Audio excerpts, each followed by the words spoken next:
Muito boa noite, meus irmãos, minhas irmãs, meus amigos, minhas amigas. Saudação carinhosa a todos e a todas. E a gratidão, sempre, por estarmos mais uma vez reunidos neste presente que Deus nos entrega, que é o dia de hoje, que é o momento de agora. O passado é passado, não podemos mexer. O futuro é construção, será presente. Então, gratidão, por isso leva o nome de presente. E minha gratidão pelo convite também, pelo agradecimento, estarmos, mais uma vez, não para fazer uma palestra, não para explicarmos a invenção da roda, para trocarmos ideias, para trocarmos conhecimentos. Essa explanação que vem na esteira do que nós já apresentamos em momento anterior aqui nesta casa.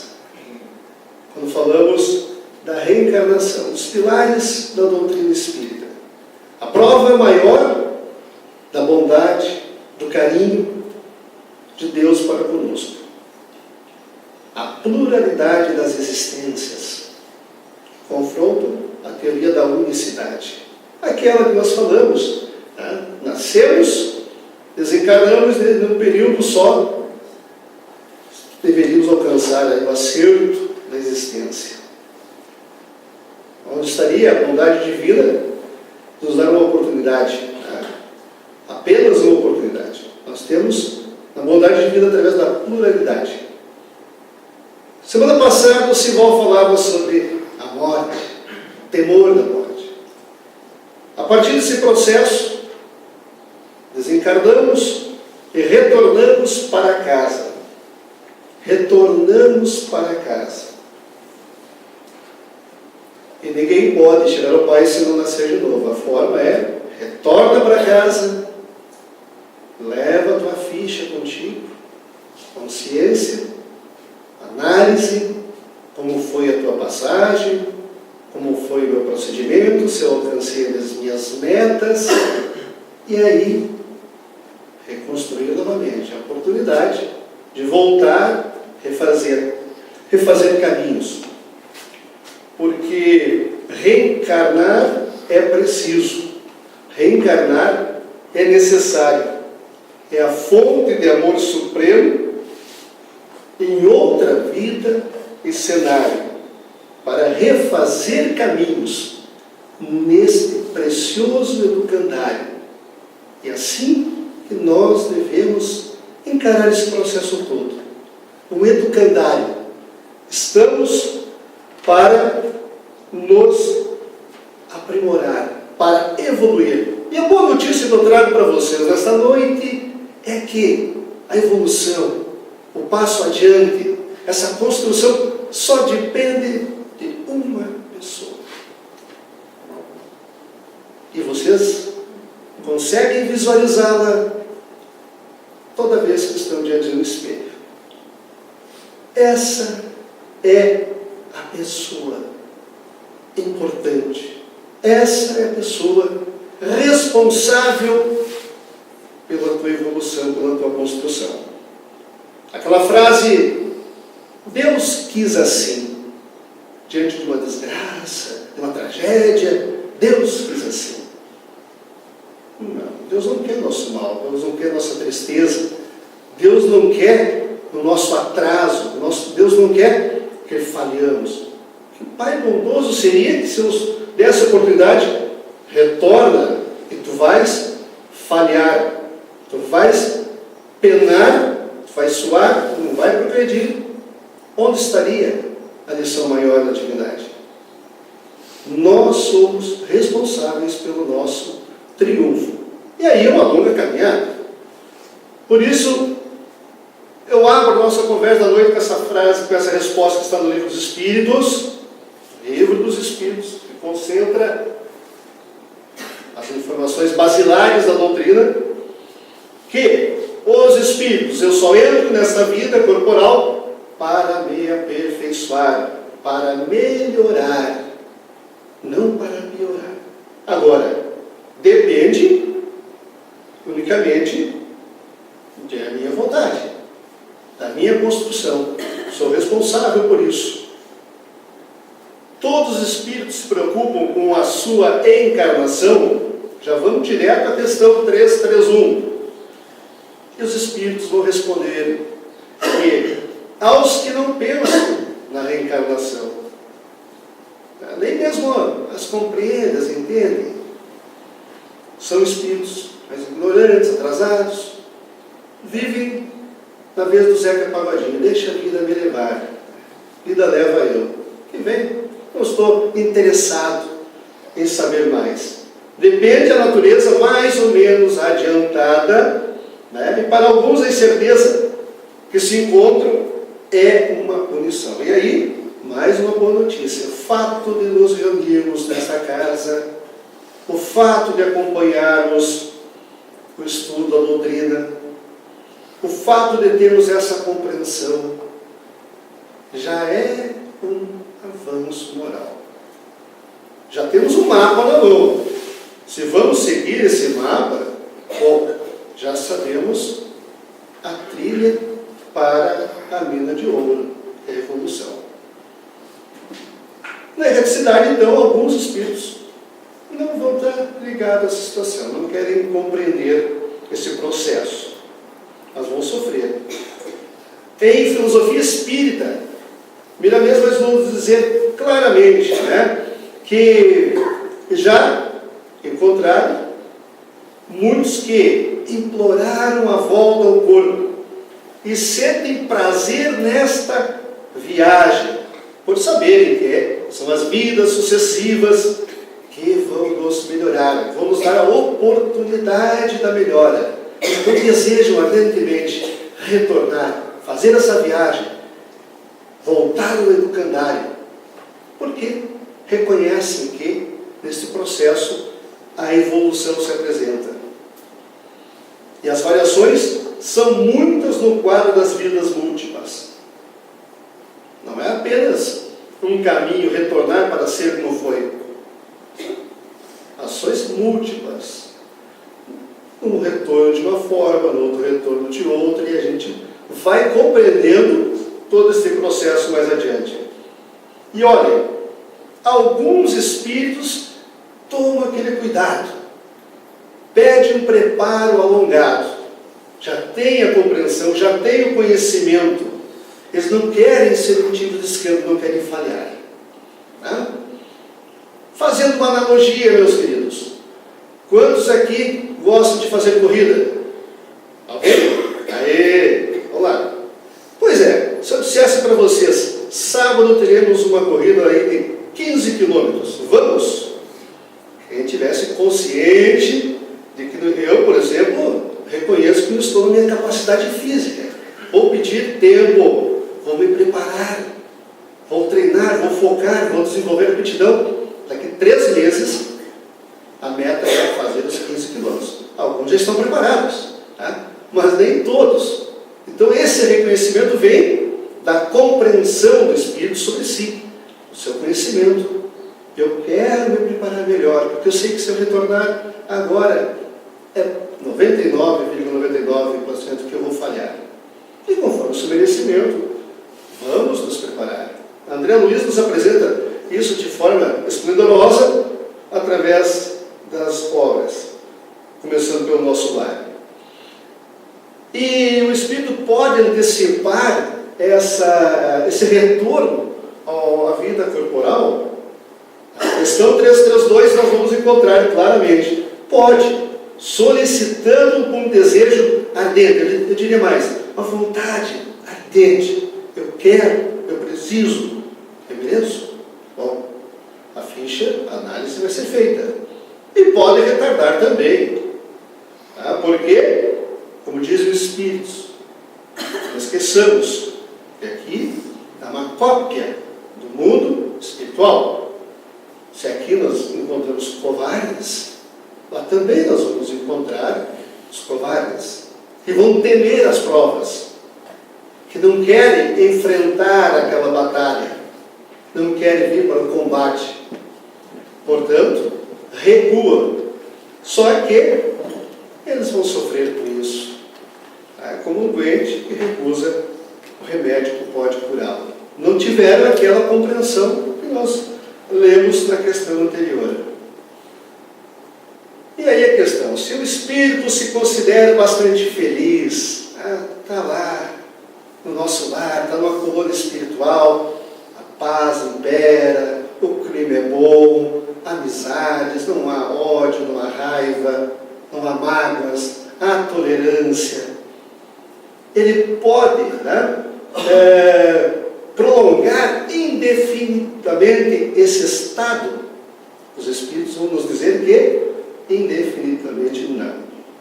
Cedo ou tarde vai ter que voltar ao educandário para a sua progressão. Ele faz uma analogia, muito clara. Nós estamos na poltrona da nossa casa, né, Simão? Ar-condicionado, assistindo filme, assistindo ao nosso lar. E de repente, alguém nos avisa: tchê, tem que capinar o teu terreno, pega a enxada, está 40 graus lá fora. Vamos limpar o terreninho para trabalhar? É preciso. Não, eu quero ficar aqui, tá bom. Cedo ou tarde, as ervas daninhas, o mato, os insetos vão tomar conta do teu pátio, da tua casa, e você vai ter que ir lá. A diferença é que aqui tu pode até pagar alguém para limpar o teu terreno. Lá, tu não pode pagar ninguém para descer e reencarnar por ti. Essa é a diferença. O cedo ou tarde, para a evolução, é necessário que retorne. Outra questão está na doutrina basilar. A união da alma extra àquele corpo, ela é predestinada? Ou de repente, no último momento, é feita a escolha do corpo que ele tomará? No último momento, lá próximo da reencarnação, eu vou escolher o corpo. Pronto, quero aquele. Os espíritos vão nos dizer mais uma vez na questão 334. É sempre designado previamente. Tendo escolhido a prova que deseja sofrer, ele pede para a prova que deseja sofrer. Porque ele sabe que é necessário. Eu preciso passar por essa batalha. Eu preciso enfrentar esses medos. Eu preciso encarar de frente as minhas falhas e superá-las. Estou pronto. Preciso e previamente vou destinar, vou escolher. Agora, Deus que sabe tudo e tudo vê, já sabe com antecedência, é claro, que tal alma se uniria a tal corpo. O espírito pode escolher o corpo em que deve encarnar ou somente o gênero da vida lhe sirva de prova. Pode também escolher o corpo, as imperfeições que este apresenta, representam provas no auxílio daquela progressão evolutiva. Essas imperfeições. Lá em Missionários da Luz, quem já leu, quem está lendo, quem for ler, vai encontrar que o instrutor Alexandre vai explicar para o André Luiz como se dá esse processo.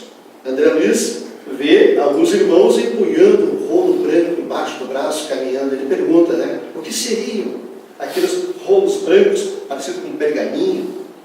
E Alexandre vai explicar que eles são pequenos mapas de formas orgânicas. Mapas de formas orgânicas. A espiritualidade trabalhando, preparando o retorno de um espírito. Como preparar o nosso. Como preparar o nosso. Olha o trabalho que é desenvolvido pela espiritualidade. É um mapa, das formas orgânicas, aquilo que se acentua para ti.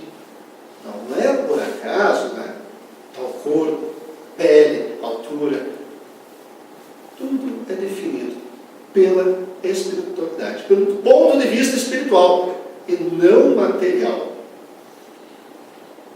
De acordo com o serviço que é designado no corpo carnal, é necessário estabelecer os planos adequados. Natural. Aqui, o Pedro, ele nos apresenta o espírito, o seu orientador, indo para o Ministério da Reencarnação, escolhendo o corpo. No mesmo livro, Missionários da Luz, Silvério, se prepara para a nova encarnação, o programa reencarnatório dele. e pergunta ao instrutor: olha só, pode me informar sobre o modelo? Meu modelo está pronto? O corpo que ele havia solicitado. E o instrutor vai responder que sim, amanhã tu pode procurá-lo, né? Já fui observar o gráfico inicial e dou-lhe parabéns por haver aceitado. Silvério aceitou a sugestão, né, dos amigos espirituais, a orientação da espiritualidade deu. Silvério, quem sabe, vai por aqui, pensa assim. E Silvério aceitou, estava ansioso para conhecer o modelo que ele vestiria aqui na terra.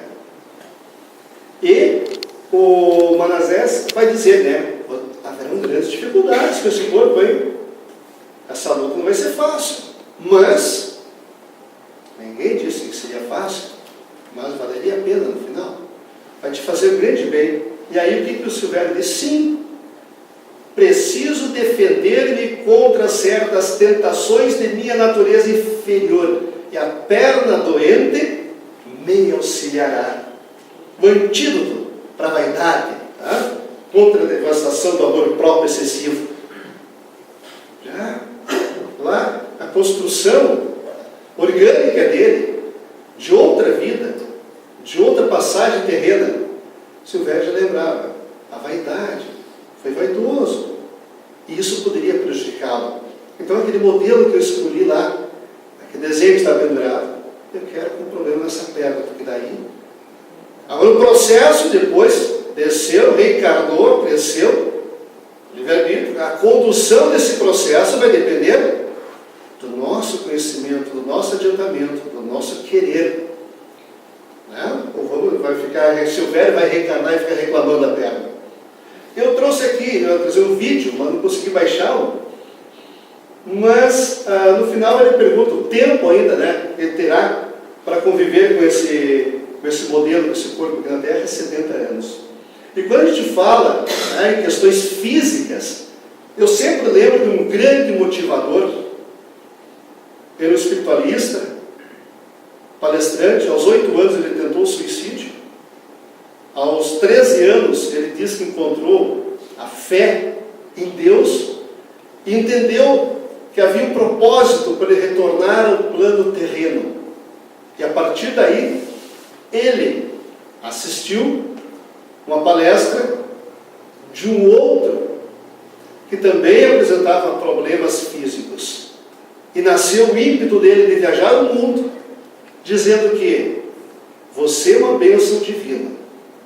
Não reclame, encare os problemas de frente, vá à luta. Há um propósito para tudo que ocorre. E assim nós temos Nick Fujisi, sem pernas, sem braços, pai de 2 filhos, um dos maiores palestrantes que a gente conhece, criou uma fundação de auxílio, né? E trabalha com motivação. O vídeo dele, se vocês tiverem oportunidade, quem já assistiu com certeza se emocionou, tá? Aí, a demonstração maior do encontro com Deus e com os propósitos de uma programação. Talvez, não li muito sobre o Nick, né? Não tem essa compreensão da doutrina espírita, mas nós temos. E nós vemos claramente que quando ele foi lá naquele cabide buscar o modelo dele, esse é o modelo que eu quero. Eu pergunto, meus queridos, minhas queridas, está vencendo? Está triunfando? Está superando? E ele agradece a Deus porque ele tem um pé próximo, né, do quadril, que ele chama de uma asinha de frango. E ali ele digita no computador, ele pega um copo d'água. Os maiores motivadores que eu conheço. A prova real, né, de que dependia apenas dele, da vontade interior. Poderia, no último momento, recusar o Nick? Poderia recusar o corpo escolhido? Se recusasse, sofreria muito mais do que aquele que não tivesse tentado nenhuma prova. O Nick poderia ter recusado. No momento de retornar e dizer: é muito mesmo, me enganei, fui precipitado, sem os braços, sem as pernas, sem chance de voltar. encarou de frente a prova. Aceitou, veio e venceu. Está vencendo.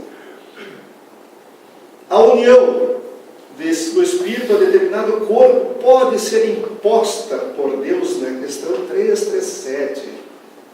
Deus pode impor, né, a união a determinado corpo, pode ser imposta do mesmo modo que as diferentes provas.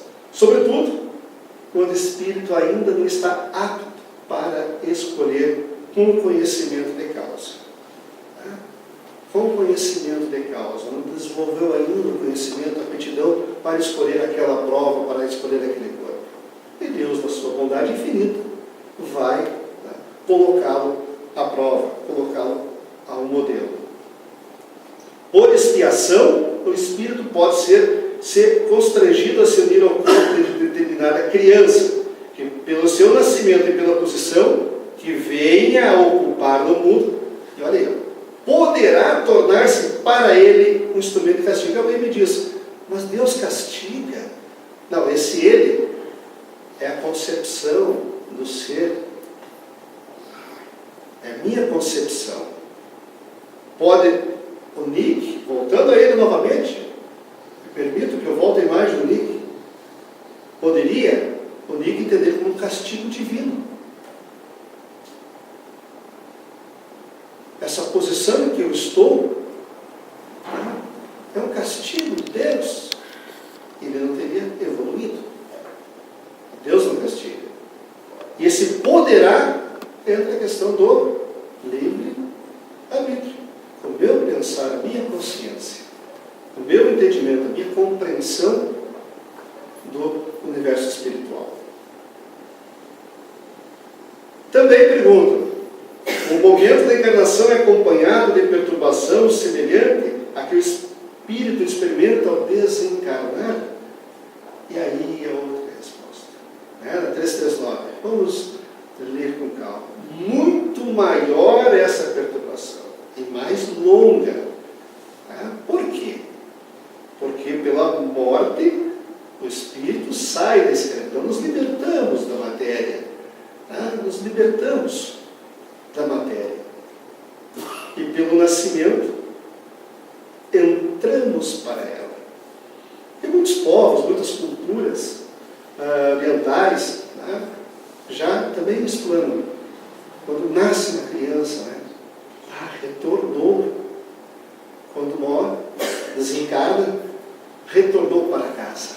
Voltou, se livrou. E aí vem a questão. Grande percentagem de reencarnações na crosta se processa em moldes padronizados, lá em Missionários da Luz. Grande percentual aí das reencarnações está um padrão. Tá? É um padrão já simplificado. Vai ser assim que se faz. Tá? Talvez nós estejamos nesse padrão aí, padronizado. Mas há também um percentual de espíritos que entram num outro programa. Elevando-se a alma em cultura e conhecimento e, consequentemente, em responsabilidade, esse processo é individual, é mais complexo, fugindo da expressão geral, como é lógico. A reencarnação de Kardec, do Chico Xavier, um Gandhi, há uma preparação muito mais individual, focada para aquele missionário. E as fases desse processo todo, do planejamento reencarnatório, né? Essa fase desenvolve-se no plano espiritual. O reencarnante, ao lado dos seus mentores, vai planejar a sua futura encarnação. Vai planejar detalhadamente. Lembra Kardec, que são planejados apenas os grandes lances, o principal, os pontos principais, que podem realmente influir no destino da criatura. Que pontos principais seriam esses, né, que serão planejados? Casamento, filhos, profissão, tempo médio de vida na Terra, as principais doenças kármicas são determinadas neste primeiro processo. E André Luiz também vai nos dizer que os detalhes mais importantes do futuro corpo neste período, serão determinados. São os mapas cromossômicos descritos pelo autor que traduzem a herança genética do pai e da mãe. Olha só, meus queridos, geneticistas estão na espiritualidade, médicos, há uma gama de amigos espirituais preparados, engenheiros, eu diria, da grande obra, preparando, auxiliando. Nada é por acaso. Quando você fala em mapa cromossômico, não era muito a minha área de estudos no colégio, mas para quem conhece essa área, sabe a complexidade que é da área da ciência. A espiritualidade trabalha nesse ponto. A segunda fase é o contato fluídico com os pais. A fase é aquela que, quando estamos nos preparando para reencarnar, vamos ter aquele contato mais íntimo com os futuros pais, preparando a nova existência. E o André Luiz nos diz, que é onde o espírito mantém esse processo de ligação fluídica com os pais. Isso é importante. Planejamento, o momento da gravidez, aquele contato, o evangelho no lar, já dizendo para aquele irmão que está retornando o nosso seio, quanto ele é importante, quando vai ser bem preparando todo esse processo. Não é apenas quando a criança chora no lado do parto, mas é bem antes, muito antes, essa ligação de quem reencarna com a família. E a terceira fase, a ligação do espírito à matéria, essa é importantíssima, na redução perispiritual. Vai nos dizer que através de um processo magnético automático ou dirigido por técnicos especializados. Não se preocupe, boa notícia, não nos preocupamos, nós estaremos em boas mãos lá na espiritualidade. Ninguém vai retornar assim no largo, sem esse preparo. Nos técnicos que conhecem o assunto. Porque caso contrário, onde estaria a bondade divina mais uma vez. O espírito passa a sofrer uma redução de corpo espiritual por uma redução dos espaços intermoleculares. Perde a matéria psíquica, que é a matéria que são constituídas entidades no plano espiritual. Então, um estudo feito nesse processo, ciência, vai ser acoplado ao centro genésico da mãe. Então, essa redução perispiritual, todo o processo que se forma. Tem a seleção dos espermatozoides, acoplado ao centro genético da futura mãe, o reencarnante miniaturizado aguarda a relação sexual para desencadear a reencarnação propriamente dita. Todo o processo. Quando a gente estuda isso no colégio, não dá muita atenção do ponto de vista material, mas do ponto de vista espiritual é fantástico. Técnicos da espiritualidade que selecionam o gameta que traz a carga genética apropriada, de acordo com mapas cromossômicos delineados anteriormente. Eu confesso que quando comecei a estudar, a ler a fundo isso, relembrei alguns passos na escola e dizia, deveria ter estudado um pouco mais do ponto de vista da ciência. Enquanto entra nesse mapa genético, cromossomos, reprodução, é bastante complexo. Quando o reencarnante, pelo seu passado, não faz justo, olha a fichinha da avaliação lá das reencarnações anteriores, não faz jus a uma equipe especializada, o processo se desenvolve segundo os princípios da sintonia magnética. O perispírito reencarnante, por sintonia, atrai o espermatozoide que melhor se adapta às suas necessidades evolutivas. E aí, a fecundação. O gameta masculino, ao alcançar o terço superior da trompa de Falópio, vai encontrar o óvulo e fecundá-lo. Nesse exato momento, o espírito reencarnante, que se encontra ajustado ao aparelho genital, liga-se magneticamente à célula ovo, não podendo mais ser substituído por outro espírito. Ciência, reprodução assistida pelos benfeitores. Há todo um processo desse planejamento reencarnatório. Para onde vou, quando vou, de que forma vou, onde estarei situado, o que eu quero, o que eu preciso. E a 344 vai nos dizer em que momento a alma se une ao corpo, que nós vimos anteriormente. Começa na concepção, mas só se completa no momento do nascimento. Tá? Desde o instante da concepção, o espírito designado para habitar certo corpo, a este se liga por um laço fluídico. Nós vimos anteriormente. E aí vem a quarta fase, que é a formação do feto. Né? Inicia-se com a fecundação, vai até o nascimento. Trata-se de um período de múltiplas divisões celulares. Em vermelho. O reencarnante, nesta fase, está criando, através do seu perispírito, um campo magnético, que vai atuar como molde onde as células físicas irão se ajustando. Por isso, nesse momento, né, aqueles cuidados, o vício, o cigarro, o álcool, né, para que nós não venhamos a prejudicar essa formação. E a quinta fase, a adaptação à vida.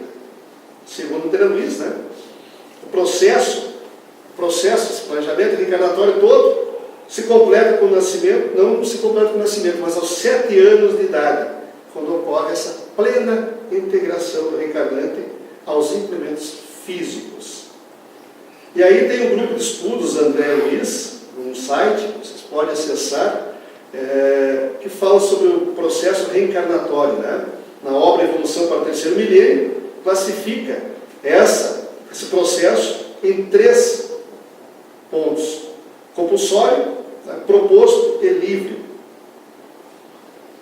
Reencarnação compulsória é aquela que o nome já está dizendo, né? Acolhe o espírito sem prévia concordância dele, e até mesmo sem o seu conhecimento. Deus sabe. Quando vê, a espiritualidade se programa para o que é melhor para ti. E eu, compulsoriamente, sou encaminhado para aquela reencarnação, para aquele momento. Por sua índole própria dos espíritos cujo grau de perturbação impede uma análise clara da situação ou cujas faltas são tão grandes que anulam a liberdade de escolha. Compulsoriamente. Tá? Sem, por isso, precisamos orar e vigiar, né, nossas ações, para que futuramente, quando retornarmos para casa e precisarmos voltar ao educandário, né, não nos empurrem escada abaixo. Vai, mas eu não quero. Vai, desta forma. Né? Que tenhamos, né, essa graça de poder, pelo menos, escolher nossas provas, né, os nossos orientadores, planejar, porque vamos voltar de alguma forma, que não seja compulsório.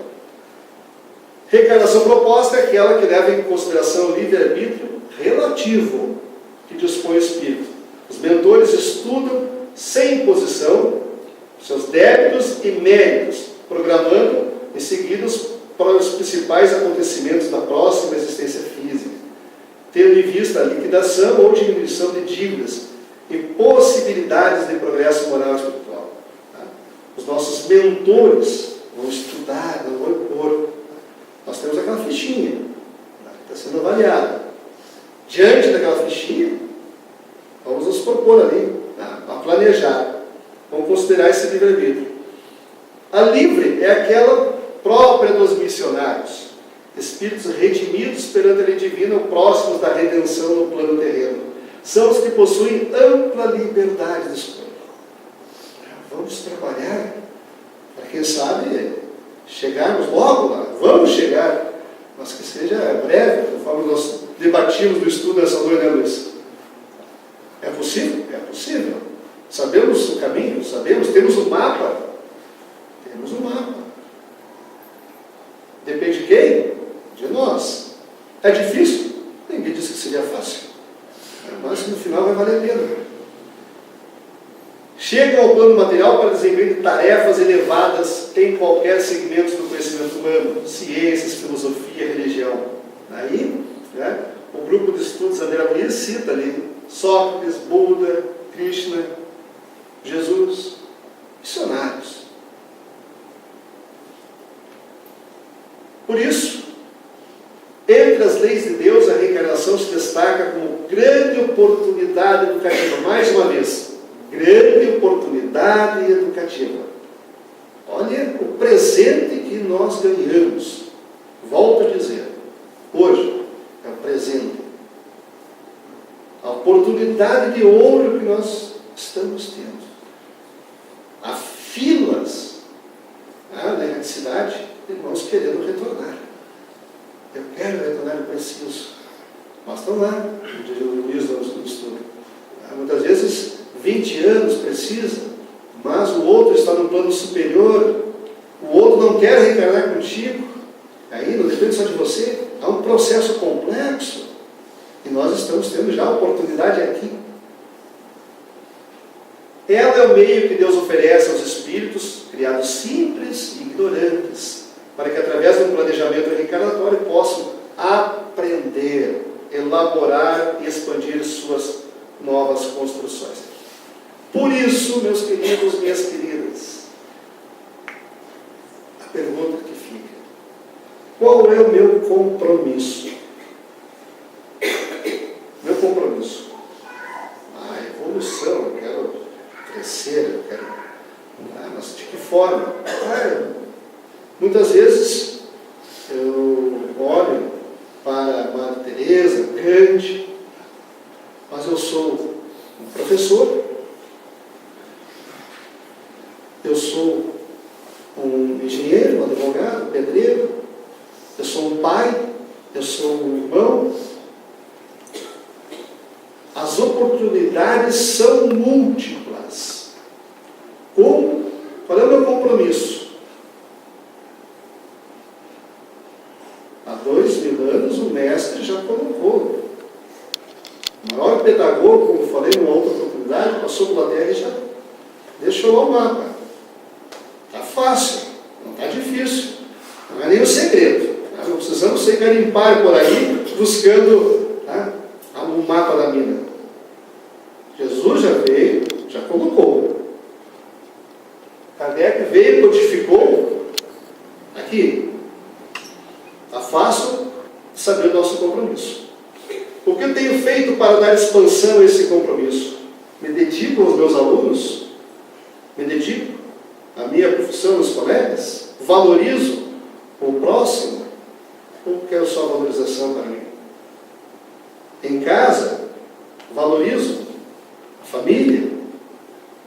Se eu sei do caminho? Como eu tenho conseguido alcançar os objetivos que me trouxeram a reencarnar? Então, as 3 questões que eu considero propícias para esse encerramento dessa atividade. Qual é o meu compromisso?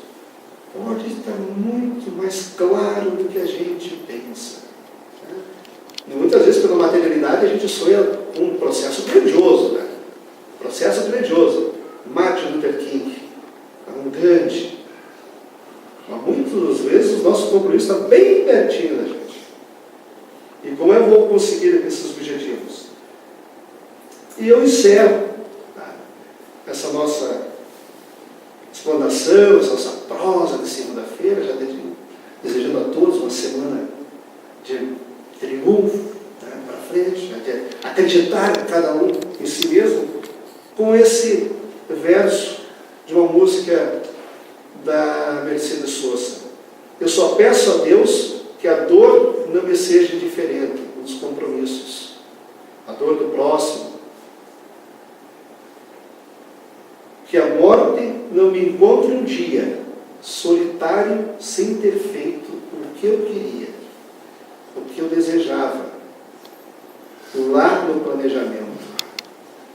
Eu queria reencarnar, eu queria voltar ao educandário para, num processo de renovação, reconstruir caminhos, alargar horizontes, estender a mão, evoluir. Mas eu peço a Deus que a dor não me seja diferente e que a morte não me encontre um dia solitário sem ter feito o que eu queria.